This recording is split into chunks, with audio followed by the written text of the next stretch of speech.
حضرت حنظلہ رضی اللہ تعالی عنہ جلیل القدر صحابہ میں سے ایک صحابی ہیں۔ شہر مدینہ میں رہنا اللہ تعالیٰ نے ان کا مقدر فرما دیا۔ خود فرماتے ہیں کہ ایک مرتبہ میری ملاقات نبی رحمت صلی اللہ علیہ وسلم کے یار غار تاجدار صداقت حضرت سیدنا ابو بکر صدیق رضی اللہ تعالی عنہ سے ہوئی۔ حضرت سیدنا ابو بکر صدیق رضی اللہ تعالی عنہ مجھ سے فرمانے لگے، اے حنظلہ کیسے ہو؟ تو میں نے کہہ دیا کہ حنظلہ تو منافق ہو گیا۔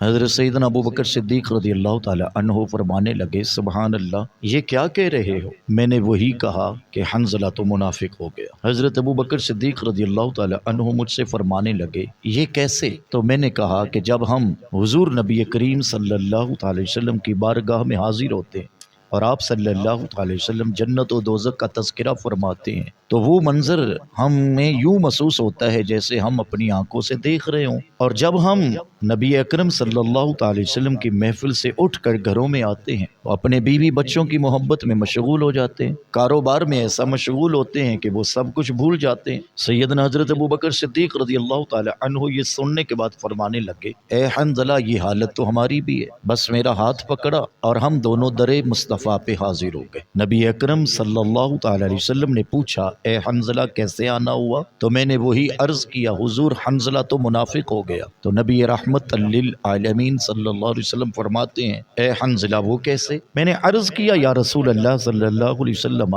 جب ہم آپ کی بارگاہ میں حاضر ہوتے ہیں اور آپ صلی اللہ تعالی وسلم جب جنت و دوزخ کا ذکر کرتے ہیں تو یوں محسوس ہوتا ہے جیسے ہم اپنی سر کی آنکھوں سے وہ منظر دیکھ رہے ہیں۔ پر پیارے آقا، جب ہم گھر جاتے ہیں بیوی بچوں کی محبت میں کھو جاتے ہیں، کاروبار کے معاملات میں ایسے مشغول ہوتے ہیں کہ وہ سب کچھ بھول جاتے ہیں۔ تو میری یہ بات سن کر رسول اکرم نور مجسم صلی اللہ تعالی علیہ وسلم نے قسم اٹھائی اور ارشاد فرمایا، مجھے قسم ہے اس ذات کی جس کے قبضہ قدرت میں میری جان ہے، اگر تم ہمیشہ اسی حالت پر رہو جو حالت تمہاری میری بارگاہ میں ہوتی ہے تو عرشوں کے فرشتے تم سے آ کر مصافحہ کریں۔ لیکن اے حنظلہ یہ وقت کی بات ہے، نبی اکرم صلی اللہ تعالی وسلم کی بارگاہ میں بیٹھنے والا بندہ اتنا مقبول ہو جاتا ہے اور اللہ کی بارگاہ سے ایسا مرتبہ نصیب ہوتا ہے کہ میرے حضور کی چوکھٹ پہ حاضر رہنے اور وہ کیفیت نصیب ہو جانے کا مقام یہ ہے کہ پھر اللہ کے عرش کے فرشتے بھی ایسے بندے کی زیارت کو آتے ہیں